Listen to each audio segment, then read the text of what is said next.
পার্বতী আর ঋতজার কথা শুনে চমকে গেল পারো। সম্পূর্ণ জানতে ভিডিওটিতে একটি লাইক করে প্রথম থেকেই দেখতে থাকো। গল্পের শুরুতেই দেখা যায় পড়াশোনা করতে শুরু করেছে পার্বতী, কিন্তু তখনই চলে এসেছে পারো আর বলে, আচ্ছা পার্বতী দিদি, তোমাকে এইভাবে না পড়িয়ে আমি তোমাকে একটা ভালো স্কুলে ভর্তি করে দেব, আর সেই স্কুলে তুমি পড়াশোনা করবে। তারপর স্কুলের ফাইনাল হয়ে গেলেই আমি তোমাকে একটা কলেজে ভর্তি করে দেব, তারপর তোমার যতদূর ইচ্ছে ততদূর পড়াশোনা করবে। এর মধ্যেই তখনই চলে এসেছে দেব আর বলে, কি ব্যাপার, কি কথা হচ্ছে? পারো তখন বলে, দেব, আমি একটা কথা ভেবেছি, আমি না পার্বতী দিদিকে একটা ভালো স্কুলে ভর্তি করে দেব, তারপর যতদিন ইচ্ছে পড়াশোনা করবে। দেখো, পার্বতী দিদির যখন এতই ইচ্ছে পড়াশোনা করবার, তখন আমরা যদি সুযোগ সুবিধা না করে দিই, তাহলে কি করে পার্বতী দিদি পড়াশোনা করবে বলো তো? দেব তখন বলে, আরে বাবা, ও যেভাবে বাড়িতে খাতা পেন নিয়ে বসে পড়াশোনা করছে সেভাবেই করুক না, ওকে আবার অন্য লাইনে ঢোকানোর কি আছে, আমি তো সেটাই বুঝতে পারছি না। পারো তখন বলে, আচ্ছা দেব, তুমি পার্বতী দিদির কথা শুনলে কেন এইভাবে রিয়াক্ট করো বলো তো? আমি তো সেটাই বুঝতে পারি না, তোমার যে কি হয় মাঝে মধ্যে আমি বুঝতেই পারি না। দেব তখন বলে, শোন, এসব কথা ছাড়, তোর মা আমায় ফোন করেছিল, তোর মা বলল যে বিয়ের রিচুয়ালসগুলো তো এখনো পালন করা হয়নি, কি একটা ব্যাপার আছে না, ধুলো পায়ে যেতে হয়, 3 দিন থাকতেও হবে বললো। তখনই বলে যে আচ্ছা আচ্ছা ঠিক আছে, আমি অবশ্যই যাব। এর মধ্যেই পার্বতী মনে মনে ভাবে, শহুরে বাবু আজকাল আমাকে একটু বেশি অপমান করছে। এদিকে আয়রন করতে করতে এই সমস্ত কথা ভাবছে, হঠাৎ করেই সুন্দর এসে দেখে কেমন যেন একটা পোড়া পোড়া গন্ধ বেরোচ্ছে।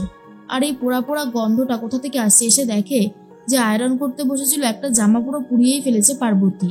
আর বলে, এই যে এক্ষুনি তো ঘর বাড়িতে আগুন লেগেছে, তো তোমার তো দেখছি কোনো কাণ্ডজ্ঞান নেই, হ্যাঁ, কি শুরু করেছো? পার্বতী বলে, এ বাবা, আমি তো একদমই লক্ষ্য করিনি, সত্যি গো, ভুল হয়ে গেছে, আর কখনো এমনটা হবে না। অন্যদিকে পারো রেডি হয়ে গেছে যাবে বলে নিজের বাড়িতে। তার মধ্যেই সবাই মিলে বলে, সত্যি আমাদের পারো কিন্তু ভীষণ সুন্দরী, এটা বলতেই হয়। পারো বলে, দুষ, তোমরা যে কি বলো না। এর মধ্যেই চলে এসেছে দেব, আর তখনই মনে মনে ভাবতে থাকে পার্বতী, মায়ের বাড়িতে যাচ্ছে বোন, যাক কয়েকটা দিন ঘুরে আসুক। এর মধ্যেই পারো বলে, আমি একা যাব না, পার্বতী দিদিও আমার সাথে যাবে। পূর্বা তখন বলে, কেন, ওকে নিয়ে যাবার আবার কি আছে? পারো তখন বলে, যাক না আমার সাথে, পার্বতী দিদিও তো কোথাও যায় না ঘুরতে, আমার সাথে গেলে আমার খুব ভালো লাগবে। পূর্বা তখন বলে, বেশ, তুই যখন বলছিস তাহলে নিয়ে যা, ভালোই হবে, তোর কাজগুলো ও করে দিতে পারবে। আর শোন, তাড়াতাড়ি আসিস কিন্তু, তুই ছাড়া এই বাড়িটা একদম ফাঁকা লাগবে। পারো তখন বলে, একদম তাড়াতাড়ি চলে আসবো।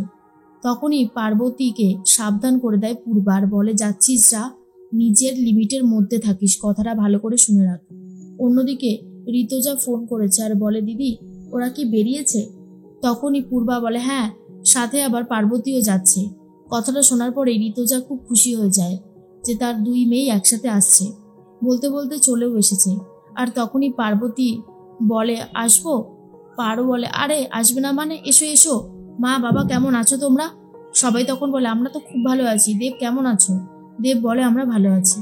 এইদিকে পার্বতী চারিদিকটা একটু ঘুরে ঘুরে দেখছিল আর দেখে রান্নাঘরে তো খাবারটা পড়েই রয়েছে, ডাল, সে ডালটা তো নিয়েই যায়নি। এদিকে পারো আর দেব দুজন মিলে খেতে বসে পড়েছে। তখনই পার্বতী বলে, আরে তোমরা তো ডালটাই নাওনি গো, দাঁড়াও দাঁড়াও আমি নিয়ে আসছি। গরম ডালটা এমনভাবে নিয়ে আসে যে পুরো পারোর হাতে ফেলে দিয়েছে। এটা দেখার পর তো প্রচন্ড রেগে যায় দেব আর বলে, তোমাকে একটা কাজ করতে বারণ করি আর তুমি সেটাই বেশি করে করবে কেন গো? তোমাকে যে বারবার করে সাবধান করলাম, হ্যাঁ, দিলে তো পারোর হাতেই গরম ডালটা ফেলে। পারো বলে, থাক না দেব, এভাবে বলার কি আছে, পার্বতী দিদি তো আর ইচ্ছে করে কিছু করেনি। এরপরে ঋতুজা বলে, হ্যাঁ রে পার্বতী, তোকে তো বারণ করেছিলাম, তুই কেন করতে গেলি? তুই না একটা অঘটন না ঘটিয়ে ছাড়বি না, এই আমি বললাম। পার্বতী দিদির সাথে এইভাবে কথা বলছি ঋতুজা, এটা শুনেই অবাক হয়ে যায় পারো, কারণ কখনো অচেনা অজানা মেয়ের সাথে হঠাৎ করে এইভাবে কথা বলতে পারে কেউ, সেটা বুঝতেই পারেনি পারো। আর বলে, মা, এখন তো দেখছি তুমিও শুরু করলে। আরে পার্বতী দিদি, বুঝতে পারিনি, ভুল করে হয়ে গেছে, মানুষ মাত্রই তো ভুল হয়, তোমরা যদি এরকম করতে থাকো তাহলে কিন্তু আমার মোটেই ভালো লাগবে না। পার্বতী দিদিকে আমি খুবই ভালোবাসি। পার্বতী দিদি বলে, হে মহেশ্বর, তুমি আমার বোনটাকে দেখো, গরম ডাল পড়ে গেছে ওর হাতে, আমি বুঝতে পারিনি, আমি মাপ চাইছি।